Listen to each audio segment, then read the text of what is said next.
কেন এই রাতে বেশিরভাগ মানুষ মসজিদে যায় বা ইবাদত বন্দেগী করে যার যার মতে করে। বেশিরভাগ মানুষের ধারণা হলো যে এই রাতে ভাগ্য ঠিক হয়, যেহেতু ভাগ্য ঠিক হয়, ভাগ্য নির্ধারণ হয়, সেই জন্য এই রাতে মসজিদে যায়, ভিড় জমায় যে একটা রাতে ইবাদত বন্দেগী করে যদি ভাগ্যটা নিজের অনুকূলে লিখে নেওয়া যায়, সারা বছরের ভালো কিছু লেখাই নেওয়া যায়, তাহলে তো সারা বছর ভালো থাকা যাবে। এই জন্য ওই একটা রাত একটু বেশি ইবাদতবন্দি করার চেষ্টা করে। ঠিক না বেঠিক? আল্লাহ রাব্বুল আলামিন আমাদের জন্য যে তাকদীর প্রতি বছর লিপিবদ্ধ করেন, সেটা কোন রাতে হয়? শবে কদর বলছে এলাকার মানুষ, সারা দেশের মানুষ তো জানে শবে বরাত। এলাকার মানুষটা সঠিকটা জানেন, বোঝা গেল। সারা দেশের মানুষ তো জানে ভাগ্য নির্ধারণ হয় শবে বরাতে। ভাইরা আমার, কোরআনে হাকিমে সূরা দুখানের 3 এবং 4 নম্বর আয়াত যদি আপনি দেখেন, আল্লাহ রাব্বুল আলামিন ইরশাদ করেছেন, ইন্না আনজালনাহু ফি লাইলাতিন মুবারাকাহ ইন্না কুন্না মুনজিলিন ফিহা ইউফরাকু কুল্লু আমরিন হাকিম। আল্লাহ বলেছেন, আমি নিশ্চয় কোরআনকে নাজিল করেছি, অবতীর্ণ করেছি একটি বরকতময় রাতে। আর এই বরকতময় রাতটা কোন রাত? যে রাতে কোরআন নাজিল হয়েছিল শবে কদর। কোন সন্দেহ আছে? কারণ কোরআনের আরেক আয়াত বলছে, ইন্না আনজালনাহু ফি লাইলাতিল কদর, আমি কোরআনকে নাজিল করেছি যে রাতে, সেটা হলো লাইলাতুল কদরে। তাহলে লাইলাতুল কদরে আল্লাহ কোরআন নাজিল করেছেন। আর সূরা দুখানে বলেছেন, আমি একটি বরকতময় রাতে কোরআন নাজিল করেছি। তাহলে এখানে বরকতময় রাত বলতে যে লাইলাতুল কদরকে বোঝানো হয়েছে, সেটা দিনের আলোর মতো পরিষ্কার। ঠিক কিনা বলেন? এরপরে আয়াত আল্লাহ বলেছেন, ফিহা ইউফরাকু কুল্লু আমরিন হাকিম, এই বরকতময় রাত যে রাতে কোরআন নাজিল হয়েছে, অর্থাৎ লাইলাতুল কদর, সেই রাতেই সমস্ত গুরুত্বপূর্ণ হিকমাপূর্ণ বিষয়গুলো সব ধার্য হয়ে থাকে, নির্ধারণ হয়ে থাকে। এই আয়াতের আলোকে বোঝা যায় মানুষের ভাগ্য সারা বছরের যেটি লিপিবদ্ধ হওয়ার কথা, সারা বছরের যে বাজেট হওয়ার কথা, সেটা হয়ে থাকে লাইলাতুল কদরে, শবে কদরে। মধ্য শাবানের রাত, এ রাতে আল্লাহ তাআলা মানুষকে সাধারণ ক্ষমা ঘোষণা করেন। যাদের মনে হিংসা নাই, যাদের মনে মানুষের প্রতি বিদ্বেষ শত্রুতা নাই, এবং যারা শিরকে লিপ্ত না, এই মানুষগুলো ছাড়া বাকি মানুষগুলোকে মধ্য শাবানের রাত, যেটাকে আমরা শবে বরাত বলি, হাদিসের ভাষ্য শবে বরাত নয়, হাদিসের ভাষ্য হলো লাইলাতুন নিসফি মিন শাবান, সেই রাতে আল্লাহ রাব্বুল আলামিন বান্দাকে সাধারণ ক্ষমা ঘোষণা করেন। এটা একটা ভিন্ন বিষয়, কিন্তু বছরের সবচেয়ে শ্রেষ্ঠ রাত হলো লাইলাতুল কদর, যেই রাতে আল্লাহ তাআলা বান্দার ভাগ্য ঠিক করেন। এই রাতে যে ভাগ্য আল্লাহ নির্ধারণ করে থাকেন, সেই নির্ধারণটা যেন আমাদের অনুকূলে হয়, সেই নির্ধারণটা যেন আমাদের জন্য কল্যাণকর হয়। আল্লাহ যেন আমাদের ভাগ্যে ভালো কিছু লেখেন, খারাপ কিছু যেন না লেখেন। আল্লাহ যেন তাকদীরে আমাদেরকে ভালো কিছু দেন, মন্দ কিছু থেকে বাঁচিয়ে রাখেন। সেজন্য আমরা সবাই কামনা করি কি করি না? শুধু করি তা না, শবে বরাতে যত মানুষ মসজিদে আসে আমাদের দেশে, সারা বছরের অন্য কোন রাত, দিন, অন্য কোন সময় এত মানুষ মসজিদে আসে, কারণ কি? শবে বরাতে মানুষ মসজিদে বেশি আসে কেন? কি কারণে আসে বলেন দেখি? একজনকে সিন্নি খাওয়ার জন্য না, সিন্নি তো অন্যদিনও দেয়। এই রাতে বেশিরভাগ মানুষ মসজিদে যায় বা ইবাদত বন্দেগী করে যার যার মতে করে। বেশিরভাগ মানুষের ধারণা হলো যে এই রাতে ভাগ্য ঠিক হয়, যেহেতু ভাগ্য ঠিক হয়, ভাগ্য নির্ধারণ হয়, সেই জন্য এই রাতে মসজিদে যায়, ভিড় জমায় যে একটা রাতে ইবাদত বন্দেগী করে যদি ভাগ্যটা নিজের অনুকূলে লিখে নেওয়া যায়, সারা বছরের ভালো কিছু লেখাই নেওয়া যায়, তাহলে তো সারা বছর ভালো থাকা যাবে। এই জন্য ওই একটা রাত একটু বেশি ইবাদতবন্দি করার চেষ্টা করে। ঠিক না বেঠিক? ভাইরা আমার, প্রথম কথা হলো ভাগ্য নির্ধারণ এই রাতে নয়, বরং লাইলাতুল কদরে হয়। দ্বিতীয় কথা হলো ভাগ্য নির্ধারণের জন্য একটা রাত মসজিদে গিয়ে ইবাদত বন্দেগী করলেই আমার ভাগ্য নির্ধারিত হয়ে যাবে বা ভাগ্য ভালো কিছু লেখা হয়ে যাবে ভাগ্যে, এরকম কোন কথা কোরআন বা হাদিস থেকে পাওয়া যায়? কোরআন হাদিসে কি পাওয়া যায়? সূরা নাহাল আয়াত নম্বর 97, আল্লাহ রাব্বুল আলামিন ইরশাদ করেছেন, মান আমিলা সালিহাম মিন যাকারিন আও উনসা ওয়া হুয়া মুমিন, পুরুষ হোক আর নারী হোক, যে কোনো ব্যক্তি যদি ঈমানদার অবস্থায় ভালো কাজ করে, কোরআন হাদিসে নির্দেশিত কাজ, আল্লাহ যা করতে বলেছেন, রাসূল সাল্লাল্লাহু আলাইহি ওয়াসাল্লাম যা করতে বলেছেন, যদি সে কাজগুলো করে, এমত অবস্থায় করে যে সে ঈমানদার, অর্থাৎ ঈমান থাকতে হবে, ঈমান আছে এই অবস্থায় যদি নেক আমল করে, তাহলে কি হবে? আল্লাহ বলেছেন ফালানুহিয়ান্নাহু হায়াতান তাইয়্যিবাহ, তাহলে সেই পুরুষ সে নারীকে আমি পবিত্র জীবন দান করব। এই পবিত্র জীবনে মানুষ সুখী থাকবে, এই পবিত্র জীবনে মানুষ সমৃদ্ধ থাকবে, এই পবিত্র জীবনে মানুষ ভালো থাকবে, নেক থাকবে। ওয়ালানাজজিয়ান্নাহুম আজরাহুম বিআহসানি মা কানু ইয়ামালুন, এবং এই ইমানদার নারী পুরুষরা যদি নেক আমল করে, ভালো কাজ করে যদি সব সময়, তাহলে সেক্ষেত্রে আল্লাহ বলেছেন তারা যে ভালো কাজ করেছে ওইটা সবচেয়ে উত্তম বিনিময় আমি তাদেরকে দান করব। তাহলে এই আয়াত থেকে প্রমাণ হয়, যদি কেউ ঈমান আনার পর নেকামল করতে থাকে, নেকামল করতে থাকে, একদিনের নেকামল নয়, এক রাতের নেকামল নয়, সারা বছর জুড়ে সারা জীবন ধরে ভালো কাজ করার চেষ্টা যদি কেউ করে, আল্লাহ তাআলা তাকে পবিত্র জীবন দিবেন, সৌভাগ্যবান মানুষের জীবন দিবেন, সুখী মানুষের জীবন দিবেন। এখান থেকে বোঝা যায় কি ভাগ্য নির্ধারণের জন্য এক রাত আমল করতে হবে নাকি সারা বছর? সূরা আরাফ আয়াত নম্বর 96, ওয়ালাউ আন্না আহলাল কুরা আমানু ওয়াত্তাকাউ, যদি কোন জনপদের লোকেরা ঈমান আনে আর তাকওয়া অবলম্বন করে। তাকওয়া কি? তাকওয়া হলো আল্লাহর ভয়ে সে আল্লাহর নির্দেশগুলো মানে আর হারামগুলো বর্জন করে, এরকম যদি কেউ করে, লাফাতাহনা আলাইহিম বারাকাতিম মিনাস সামাই ওয়াল আরদ, আল্লাহ বলেছেন তাহলে ওই ব্যক্তিকে আসমান এবং জমিন থেকে সমস্ত বরকত সমূহের দুয়ার সবগুলো তার জন্য খুলে দেওয়া হবে। তাহলে বোঝা গেল মানুষের জীবনে বরকত নাজিল হবে, মানুষ সুখে থাকবে, ভালো কিছু তার তাকদিরে লেখা হবে। তখন যখন বান্দা নেক আমল করে, যখন বান্দা গুনাহ থেকে বাঁচে, তাকওয়া অবলম্বন করে, তখন তার ওই এক রাত্রে গিয়ে আলাদা কিছু দোয়া বা বিশেষ পদ্ধতির কোনো জিকির আজকার এটা প্রয়োজন হয় না, বরং সে সারা বছর জুড়ে আল্লাহ তাআলা তার নসিবে ভালো কিছু লেখেন, যদি সে বছর জুড়ে সারা জীবন ধরে নেক আমল করে গুনাহ থেকে বাঁচে। ভাইরা আমার, ধরুন আপনার বাসায় দুইটা মেশিন আছে, সেলাই মেশিন আছে। আপনার যেই মেশিনটা ভালো, এটা দিয়ে আপনার কাজ হয়, প্রোডাকশন হয়, ওই মেশিনটাকে তেল মোবিল আপনি ঠিক মতো দিবেন কি দিবেন না?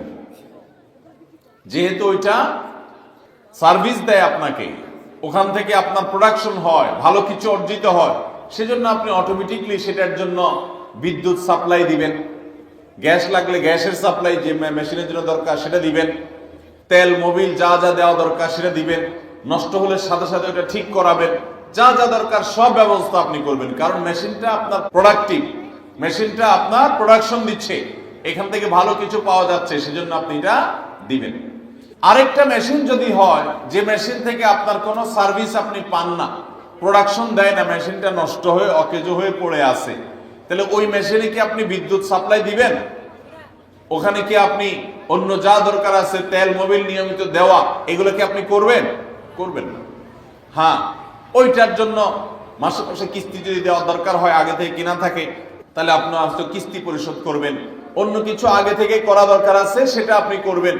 আল্লাহ রাব্বুল আলামিন ঠিক একই ভাবে তার যে বান্দারা তার অনুগত থাকে, তাকওয়া অবলম্বন করে, হারাম থেকে বাঁচে, গুনাহ থেকে বাঁচে, ফরজ কাজগুলো করে, আল্লাহ তাআলা তার সেই বান্দাদের জন্য ভালো কিছু তাদের তাকদীরে লিপিবদ্ধ করেন, তাদের জন্য নসিবে ভালো কিছু রাখেন, তাদেরকে সুখের জীবন দান করেন, সৌভাগ্য দান করেন।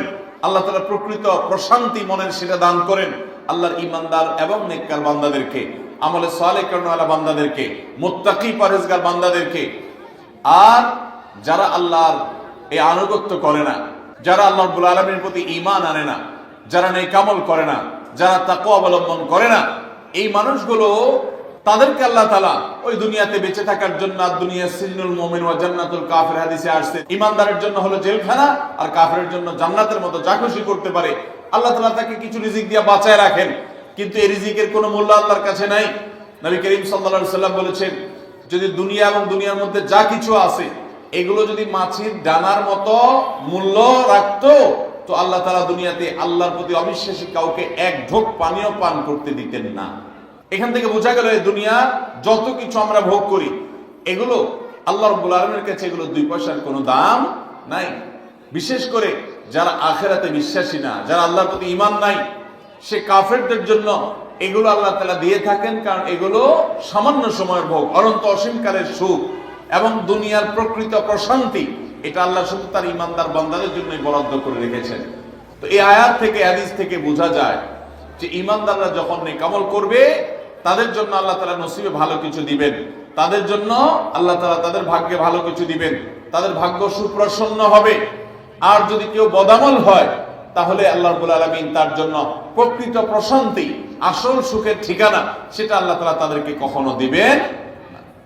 অতএব আমরা যদি চাই আমাদের ভাগ্যে ভালো কিছু লেখা হোক, তাহলে প্রথম কাজ করতে হবে, আমাদেরকে নেক আমল করতে হবে। ঈমান আনার পর কি করতে হবে? নেক আমল করতে হবে। আল্লাহ আমাদের সবাইকে সে তৌফিক দান করুন। আমরা যদি ঈমান আনার পর নেক আমল করি, ভালো কাজে লিপ্ত হই, তাকওয়া চর্চা করি, তাহলে আল্লাহ রাব্বুল আলামিন আমাদের ভাগ্যে ভালো কিছু রাখবেন। এই ব্যাপারে একজন ঈমানদারের ঈমান মজবুত থাকতে হবে। আরেকটা উপমা নেই আমরা। ধরুন একজন জনপ্রতিনিধি, ওনার যারা প্রচার প্রচারণা করে, ওনার পক্ষে যারা মানুষের কাছ থেকে ভোট কালেকশন করে, সংগ্রহ করে, এই জনপ্রতিনিধির কাছে যদি কোনো রিলিফের মাল আসে, সরকারি চাল ডাল ইত্যাদি এসব যদি আসে, তিনি তার এলাকার মানুষদেরকে, ভোটারদেরকে, জনগণ তাদেরকে তিনি, যারা অভাবী, যারা এটার হকদার, তাদেরকে দিবেন। এটা তার দায়িত্ব, কর্তব্য থাকে। যদি তার কোনো আগে থেকে তার দলের কোনো কর্মী থাকে, নির্বাচনের সময় তার অনুগত কোনো মানুষ থাকে যে তার পক্ষে কাজ করছে অনেক বেশি, তো এই লোকটার যদি রিলিফের দরকার হয়, সে কি ওই চেয়ারম্যান সাহেবের কাছে আর জনপ্রতিনিধির কাছে ধর্ণা দিয়ে আলাদা পিছনে লাইন ধরে ঘুরতে হবে? তার অটোমেটিক তাকে দেয়া হবে, কারণ সে আগে থেকেই তার লোক। অতএব অন্য 10 জন যদি পায়, এই লোক বরং তারও আগে পাবে। ঠিক একইভাবে যে সারা বছর জুড়ে নেক আমল করে, তাকওয়া অবলম্বন করে, গুনাহ থেকে বাঁচে, আল্লাহর আনুগত্য করে, আল্লাহর আদেশ নিষেধগুলো মেনে চলে, 5 ওয়াক্ত নামাজ পড়ে, হালাল হারাম বাজ বিচার করে চলে, আল্লাহর ভয় অন্তরে লালন করে, ওই আল্লাহর বান্দাকে আল্লাহ যখন ভাগ্য লিপিবদ্ধ করবেন, আল্লাহ যখন বাজেট ঘোষণা করবেন, তখন আল্লাহ তাআলা তার সেই ঈমানদার, সেই মুত্তাকি বান্দার জন্য বাজেট রাখবেন ভালো। এটা তো বলার অপেক্ষা রাখে? অতএব ভাগ্য সুপ্রসন্ন হওয়ার জন্য, ভাগ্যে ভালো কিছু লেখা হওয়ার জন্য এক রাতের ইবাদত নয়। এই সমস্ত আয়াত, হাদিস, উপমা থেকে আমরা বোঝাবার চেষ্টা করছি যে আমাদেরকে করতে হবে সারা বছর জুড়ে ভালো কাজের চর্চা, নেক আমলের চর্চা। তাহলে আমরা নেক আমলের মাধ্যমে আল্লাহ রাব্বুল আলামিনের কাছ থেকে ভালো কিছুর ফয়সালা পাবো ইনশাআল্লাহ। মোহতারাম হাজরিন, আমরা অনেকে দোয়ার জন্য অনেক অস্থির হই, পেরেশান হই যে অমুক হুজুর যেন আমার জন্য একটু দোয়া করে দেন, ইমাম সাহেব আমার জন্য একটু দোয়া করে দেন। বড় কোনো আলেম পাইলে আমরা দোয়ার জন্য অনেক চেষ্টা করি যে ভাই আপনি একটু আমার জন্য দোয়া করে দেন। এটা ভালো, এটা খারাপ কিছু না। আমরা যারা এক রাতে আমল ইবাদত করে আমাদের ভাগ্যের ভালো কিছু লেখানোর জন্য চেষ্টা করি, আমি সেই ভাইদেরকে বলতে চাই, সারা দুনিয়ার সমস্ত ভালো মানুষ, সকল নেক মানুষ, এমনকি মক্কা মদিনার ইমাম সাহেবরা, হারামাইনের ইমাম খতিবগণ, সারা দুনিয়ার সকল আল্লাহওয়ালা, নেককার এবং ভালো মানুষ যারা আছেন, আব্দুস সালেহ যারা আছেন, আল্লাহর ওলি যারা আছেন, তাদের সবার দোয়া আমরা পাইতে চাই। একটা সহজ উপায় আছে, সেটা কি? এই এতক্ষণ যেটা বললাম, অর্থাৎ আপনি যদি নিজেকে ভালো মানুষ হিসাবে গড়ে তোলার জন্য চেষ্টা করেন, আপনি 5 ওয়াক্ত নামাজ পড়বেন, আল্লাহর হুকুম মতো চলবেন, আপনি হারাম থেকে বাঁচার জন্য সংগ্রাম যুদ্ধ চালাবেন, আপনি হক হালালি চলার চেষ্টা করবেন, আপনি তাকওয়ার উপরে চলার চেষ্টা করবেন। যদি আপনি এটা করেন, তাহলে অটোমেটিকলি সারা দুনিয়ার সমস্ত নেককার মানুষদের দোয়া একবার না, বারবার বারবার, হাজার হাজার লক্ষ লক্ষ বার আপনি পেতে থাকবেন। কিভাবে? আমরা নামাজের মধ্যে আত্তাহিয়াত পড়ি কি পড়ি না? এই আত্তাহিয়াতের মধ্যে একটা কথা আছে, আসসালামু আলাইনা ওয়া আলা ইবাদিল্লাহিস সালিহিন। এর অর্থ কি?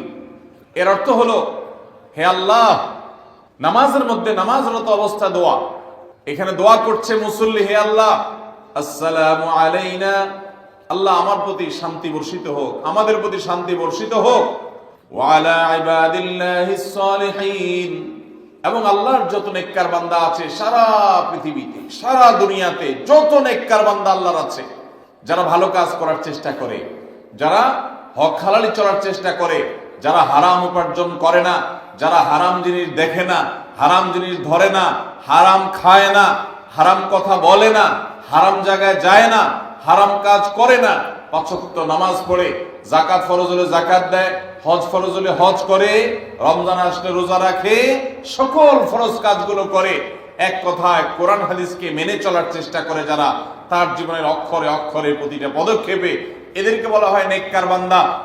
নামাজে আত্মাহতে প্রত্যেকটা মুসল্লি সারা পৃথিবীর সমস্ত প্রান্ত থেকে আল্লাহর কাছে দোয়া করে, আসসালামু আলাইনা ওয়া আলা ইবাদিল্লাহিস সালিহিন, আল্লাহ আমাদের প্রতি তো শান্তি বর্ষিত করবেনই, সেই সাথে আপনার নেককার বান্দা যারা আছেন, যা সারা দুনিয়াতে, এই সকল নেককার বান্দাদের প্রতি আপনি শান্তি বর্ষিত করেন।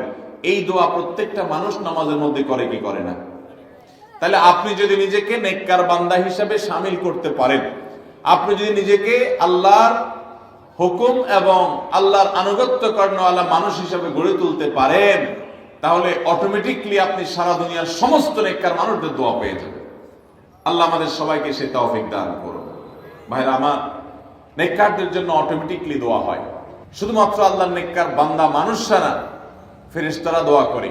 আল্লাহর সকল নেককার মানুষদের দোয়া আমরা অটোমেটিক পাবো। তাহলে আমাদের ভাগ্যে যেন ভালো কিছু লেখা হয়, তার জন্য আমাদের যে আমলটা করতে হবে তা হলো আমলে সালেহ।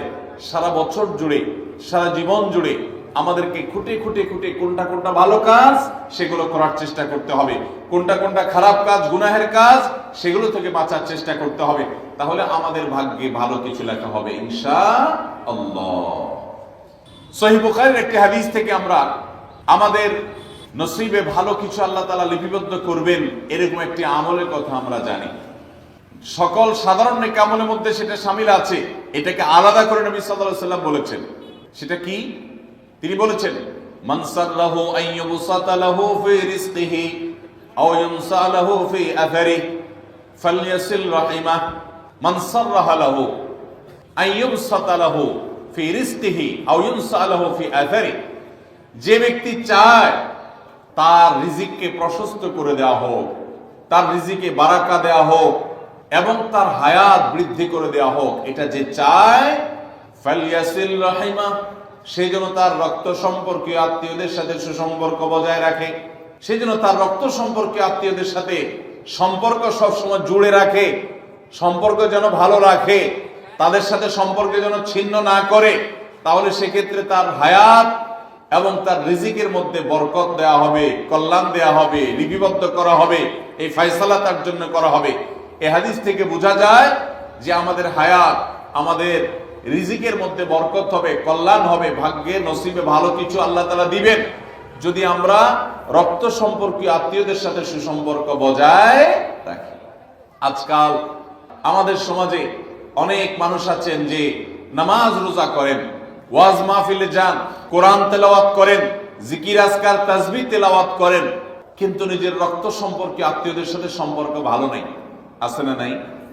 আপনার আত্মীয় যদি নিজে থেকে সম্পর্ক ছিন্ন করে চলে যায় তাহলে তো আর আপনার দোষ নাই, কিন্তু আপনি নিজে থেকে কখনো আপনার রক্তের যে আত্মীয়, যাদের সাথে রক্তের সম্পর্ক আছে, এরকম কারোর সাথে সম্পর্ক ছিন্ন করতে পারবেন না। এটা হারাম।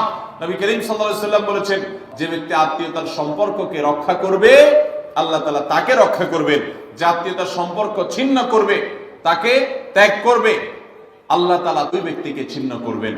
এই জন্য আত্মীয়তার সম্পর্ক রক্ষা করা এটা আমাদের ভাগ্য সুপ্রসন্ন হওয়ার অন্যতম মাধ্যম। আত্মীয়তার সম্পর্ক রক্ষা করা বলতে কাদের সাথে সম্পর্ক বজায় রাখতে হবে? যাদের সাথে রক্তের সম্পর্ক আছে আপনার। তারা কারা? আপনার শরীরে আপনার বাবার রক্ত আছে, রক্ত সম্পর্কীয় আত্মীয়। আপনার বাবার সাথে আপনার ব্লাডের কানেকশন আছে, আপনার মায়ের সাথে আপনার ব্লাডের কানেকশন আছে, এবং মায়ের সাথে ব্লাডের কানেকশন থাকার কারণে মায়ের দিককার আত্মীয় আপনার মামা, আপনার খালা, আপনার নানা নানি, তারা হলো আপনার রক্ত সম্পর্কীয় আত্মীয়। ঠিক একইভাবে আপনার বাবার দিককার রক্ত সম্পর্কে আত্মীয় হলেন আপনার দাদা দাদি, আপনার চাচা, আপনার ফুফু, এবং চাচাতো ভাই বোন, ফুফু যিনি তার রক্ত আপনার বাবার রক্ত এক, সেজন্য তারা রক্তের আত্মীয়। ভাই বোন তো আছেই, তো এই রক্তের আত্মীয়দের সাথে অনেকে সম্পর্ক বজায় রাখে না, কোনো কারণে সম্পর্ক ছিন্ন করে ফেলে, এটা হারাম। আমরা দুনিয়াতে অনেক বন্ধু বান্ধবের সাথে সম্পর্ক ভালো রাখি, অনেক দোস্তের সাথে সম্পর্ক ভালো রাখি, অথচ আমাদের এই রক্ত সম্পর্কে আত্মীয়গুলোর সাথে সম্পর্ক ভালো রাখা হয় না। মোহতারাম হাজরিন, আমাদের নসিবে আল্লাহ ভালো কিছু দেখ, আমরা সবাই চাই কি চাই না? তাহলে শবে বরাতে রাতভর আপনি দোয়া জিকির আজকার করলেন, কান্নাকাটি করলেন, আর মিলাদ মাহফিল করলেন, আশা করলেন আপনার ভাগ্যে ভালো কিছু লেখা হবে। আপনার ভাগ্যে ভালো কিছু লেখা হবে না যদি আপনি আপনার রক্ত সম্পর্কে আত্মীয়র সাথে সম্পর্ক ছিন্ন করে বসে থাকেন। কারণ আপনার জীবনে, আপনার রুজিতে, আপনার ইনকামে, উপার্জনে বরকত হওয়ার পূর্ব শর্ত হলো আপনার এই রক্ত সম্পর্কে আত্মীয় স্বজনের সাথে সুসম্পর্ক বজায় রাখা। হ্যাঁ, তারা যদি সুসম্পর্ক বজায় রাখতে গেলে আপনার ক্ষতি করে, আপনাকে বিপদে ফেলে, তাহলে আপনি নিজেকে বাঁচাতে পারেন, আত্মরক্ষার জন্য আপনি দূরত্ব বজায় রাখতে পারেন। কিন্তু তাই বলে তাদের সাথে আপনি সম্পর্ক নষ্ট করে থাকবেন, তাদেরকে ভুলে থাকবেন বা তাদের সাথে সম্পর্ক রাখবেন না, এটা কিন্তু জায়েজ হতে পারে না। ইংল্যান্ডের একটা ইউনিভার্সিটির একটা জরিপের কথা অনলাইনে আমি একবার দেখেছিলাম, যে একটা নামকরা বিশ্ববিদ্যালয়, তারা বিশ্ববিদ্যালয়ের ছাত্রদের মধ্যে একটা সার্ভে তারা চালিয়েছিলেন। তারা দেখতে চেয়েছেন যে ছাত্রদের মধ্যে কারা বেশি হায়াত পায় আর কারা কম পায়। যারা বেশি হায়াত পায় তাদের মধ্যে বৈশিষ্ট্য কি আছে, যারা কম পায় তাদের মধ্যে কোন বৈশিষ্ট্যের অভাব আছে। তো এটা নিয়ে দীর্ঘ অনেক বছরের একটা জরিপ তারা চালিয়েছেন, একটা নিরীক্ষা তারা চালিয়েছেন। সেই নিরীক্ষায় দেখা গেল যে যেই ছাত্ররা দীর্ঘদিন পর্যন্ত হায়াত পেয়েছেন এবং তারা অনেক দিন দুনিয়াতে বেঁচেছেন, তাদের বেশিরভাগই দেখা গেছে, সবাই না, বেশিরভাগই দেখা গেছে যে তারা সাধারণত তাদের পারিবারিক এবং আত্মীয় স্বজন, বন্ধু বান্ধব, অন্যদের সাথে হাসি খুশি, অর্থাৎ মানুষের সাথে সম্পর্ক বজায় রাখছে। আর যারা সম্পর্ক বজায় রাখে নাই, এই মানুষগুলো তাদের তুলনামূলকভাবে প্রথম গ্রুপের চাইতে তারা অনেক আগে দুনিয়া থেকে চলে গেছে, অনেক আগে তারা মারা গেছে। এটা প্রত্যেকটা ব্যক্তির ক্ষেত্রে আলাদা আলাদা করে খাটানো যাবে না, এটা একটা টোটাল জরিপের ফসল। তো এই জরিপ প্রমাণ করে নবী করিম সাল্লাল্লাহু আলাইহি ওয়াসাল্লাম যে বলেছেন, যারা রক্ত সম্পর্কের আত্মীয়গুলোর সাথে সুসম্পর্ক বজায় রাখে তাদের হায়াতে এবং রিজিকে বরকত দেওয়া হয়। এই জরিপের রিপোর্টও সেটা সত্যতাকে প্রমাণ করে। আল্লাহ তাআলা আমাদের সবাইকে আমাদের আত্মীয় স্বজনের সাথে সুসম্পর্ক বজায় রাখার তৌফিক দান করুন। তাহলে আমাদের ভাগ্যে যেন ভালো কিছু লেখা হয়, ভাগ্য যেন সুপ্রসন্ন হয়, সেজন্য আমরা দ্বিতীয় আমলও পেয়ে গেলাম। নাম্বার 3, বান্দার ভাগ্য এবং নসিবে ভালো কিছু যেন হয়। মন্দ কোনো কিছু যদি আল্লাহ না করুন কারণ নসিবে লেখা থাকে, সেটা যেন দূর হয়, সেটা যেন তার ক্ষতি না করে, এবং আল্লাহ রাব্বুল আলামিন যেন সেই ফয়সালা বান্দার উপরে কার্যকর না করে, সেজন্য তৃতীয় আমল হলো দোয়া। কারণ লা ইয়ারুদ্দু তাকদীর ইল্লা দুআ। তিরমিজিতে একই হাদিসে আসছে, ভাষ্য ভিন্ন, লা ইয়ারুদ্দু কাযা ইল্লা আদ-দুআ। বান্দার তাকদীর, বান্দার ভাগ্য, এটা কোনো কিছু পরিবর্তন করতে পারে না। অন্য এক হাদিসে আসছে, আল্লাহ যা ফয়সালা করেন সেটা আর পরিবর্তন করেন না। তবে এই হাদিস থেকে একটা এক্সেপশন পাওয়া যায়, সেটা হলো যদি কেউ আল্লাহ তাআলার কাছে কায়মন বাক্যে দোয়া করতে পারে, দোয়ার হক আদায় করে যদি দোয়া করতে পারে, তাহলে এই দোয়া আল্লাহ রাব্বুল আলামিনের তাকদীরকে পর্যন্ত তার জন্য পরিবর্তন করে দেওয়া হয় দোয়ার মাধ্যমে। আল্লাহ তাআলা আমাদেরকে সবাইকে সেভাবে দোয়া করার তৌফিক দান করুন। আমরা চেষ্টা করব তো ইনশাআল্লাহ। তাহলে তৃতীয় আমল আমরা পেয়ে গেলাম, সেটা হলো দোয়া। আল্লাহ তাআলার কাছে যদি কেউ চোখের পানি ফেলে দোয়া করে, আল্লাহ আপনি আমার নসিবে যদি খারাপ কিছু লেখাও থাকে সেটা থেকে আপনি আমাকে উদ্ধার করেন। যদি কেউ দোয়ার হক আদায় করে দোয়া করতে পারে, দোয়া কবুলের জায়গাগুলোতে দোয়া করতে পারে, যথাযথভাবে দোয়া করতে পারে, দোয়ার শর্ত পূরণ করে দোয়া করতে পারে, কায়মন বাক্যে দোয়া করতে পারে, চোখের পানি ফেলে দোয়া করতে পারে, দোয়া এত বড় অস্ত্র, দোয়া এত বড় মাধ্যম, দোয়া এত বড় একটা উপায় যে এটা দিয়ে আল্লাহর লিখন, আল্লাহর তাকদীর, এটা আল্লাহর কাছ থেকে পরিবর্তন করিয়ে আনা যায় এই দোয়ার মাধ্যমে। অথচ এই দোয়াও আমরা বেশি মানুষ করতে পারি না। আমরা হুজুরদের দিকে চায় থাকি যে হুজুরদের সাথে আমরা শুধু আমিন আমিন বলবো, নিজেরা আল্লাহর কাছে দোয়া করবো এটা আমরা জানি না, অথচ আল্লাহ বলেছেন উদউনি আস্তাজিব লাকুম, তোমরা আমার কাছে দোয়া করো, আমি তোমাদের দোয়া কবুল করব। অতএব ভাইরা আমার, আমরা আল্লাহ রাব্বুল আলামিনের কাছে আমাদের ভাগ্যে যেন ভালো কিছু লেখা হয়, সেজন্য আল্লাহর কাছে বেশি বেশি করে দোয়া করব। এবং আমাদের তাকদীরে যদি কোনো ক্ষতিকর কিছু থাকে তো সেটা যেন আমাদের ক্ষতি না করে আল্লাহ রাব্বুল আলামিন যেন আমাদের প্রতি রহম করেন, এই মর্মে আমরা যদি দোয়া করি তো দোয়ার মাধ্যমে আল্লাহ তাআলা তাকদীর পরিবর্তন করে। অবশ্য তাকদীরের মধ্যে দুইটা প্রকার আছে, একটা তাকদীরে মুবরাম আর একটা তাকদীরে গায়রে মুবরাম। তাকদীরে গায়রে মুবরাম যেটা, সেটা তাকদীর দোয়ার মাধ্যমে ফয়সালা আল্লাহ পরিবর্তন করেন। মুবরাম যেটা পরিবর্তন করেন না, অর্থাৎ যেটা চূড়ান্ত করেছেন আল্লাহ তাআলা আগে থেকে, সেটা পরিবর্তন করেন না। তবে বান্দার হায়াতের ক্ষেত্রে কোন কোন হাদিস থেকে জানা যায় আল্লাহ রাব্বুল আলামিন কোন নেক আমলের ফলে দোয়ার মাধ্যমে আল্লাহ রাব্বুল আলামিন অনেক সময় সেটাতে পরিবর্তন করেন এবং সেটাতে বারাকা দান করেন। অতএব আমাদেরকে তাকদীর ভাগ্য যেন সুপ্রসন্ন হয়, আমাদের নসিব যেন ভালো হয়, আল্লাহ যেন ভালো কিছু দান করেন, সেজন্য শবে বরাতে রাত ভরে ইবাদত বন্দিগি এই জন্য নয়, বরং আমাদের ভাগ্যে ভালো কিছু হওয়ার জন্য বছর জুড়ে আমাদেরকে নেক আমল করতে হবে। এক রাত ইবাদত বন্দেগী করলেন, সারা বছর কোন নফল নামাজ, ফরজ নামাজ, অন্যান্য ফরজ কাজ করলেন না, আর আপনি আশা করলেন যে আল্লাহ আপনার জন্য ভাগ্যে ভালো কিছু লিখে দিবে, এটা সঠিক নয়। আর ভাগ্যের নির্ধারণটা মূলত লাইলাতুল কদর, এটি বোঝা যায় সূরা দুখান থেকে, অন্যান্য সূরা থেকে। অতএব আমাদের সবাইকে আমাদের ভাগ্যে ভালো কিছু লেখার জন্য বেশি বেশি আমাদের 5 ওয়াক্ত ফরজ নামাজ সহ আল্লাহর সমস্ত ফরজ বিধানগুলো মেনে চলতে হবে, হারাম এবং গুনাহের কাজগুলো থেকে বেঁচে চলতে হবে, এবং সেই সাথে আমাদের সবাইকে বেশি বেশি করে বিশেষ করে নেককারদের কাতারে শামিল হতে হবে। আমি যত বেশি নেককার হতে পারবো, ওই যে নামাজে আত্মেহাতের মধ্যে নেককারদের দোয়া পাবো, আমার প্রতি শান্তি আল্লাহর এমনি বর্ষিত হবে। এবং দ্বিতীয় আমল হলো বেশি বেশি করে আত্মীয় স্বজন রক্ত সম্পর্কীয় যারা, তাদের সাথে বিশেষভাবে সুসম্পর্ক বজায় রাখতে হবে। সম্পর্ক নষ্ট করা যাবে না, সম্পর্ক ছিন্ন করা যাবে না। এবং তৃতীয় আমল হলো বেশি বেশি দোয়া করতে হবে। এই তিনও আমল যখন আমরা একযোগে চালাবো, একদিক থেকে সাধারণ সব নেক আমল করব, বিশেষভাবে আমি আত্মীয় স্বজনের সাথে সুসম্পর্ক বজায় রাখার চেষ্টা করব, এবং আল্লাহর কাছে দোয়ার আমলটা বেশি বেশি করব, বরকত নাজিল হওয়ার মতো কাজগুলো বেশি বেশি করব, ইনশাআল্লাহ আল্লাহ রাব্বুল আলামিন আমার নসিবে ভালো কিছু দিবেন এবং মন্দ কিছু থেকে আমাকে বাঁচাবেন। নবী করিম সাল্লাল্লাহু আলাইহি সাল্লাম আল্লাহর কাছে দোয়া শিক্ষা দিয়েছেন, আল্লাহুম্মা ইন্নী আউযু বিকা মিন দারকিল বালা, আল্লাহুম্মা ইন্নী আউযু বিকা মিন সুইল কাদা। আল্লাহ, আপনার কাছে আমার ভাগ্যের ক্ষতি থেকে আমি আপনার কাছে পানা চাই। অর্থাৎ আমার তাকদীরে কাজার মধ্যে যদি কোনো ক্ষতিকর কিছু আপনি লিখে থাকেন, তাহলে সেই সুউল কাজা, এটা থেকে আমি আপনার কাছে পানা চাই। অতএব এই মর্মে আল্লাহর কাছে যত বেশি আমরা দোয়া করব, আল্লাহ রাব্বুল আলামিন আমাদেরকে তত বেশি হিফাজত করবেন। আল্লাহ তাআলা আমাদের নসিবে দুনিয়া এবং আখিরাতে, ইহকালে এবং পরকালে ভালো কিছু লেখেন, আমাদের নসিবে যেন ভালো কিছু হয় সেই তৌফিক আল্লাহ তাআলা আমাদেরকে দান করেন। আমরা সবাই আমলগুলো করব তো ইনশাআল্লাহ। আল্লাহ আমাকে আপনাকে আমাদের সবাইকে আমলের তৌফিক দান করুন।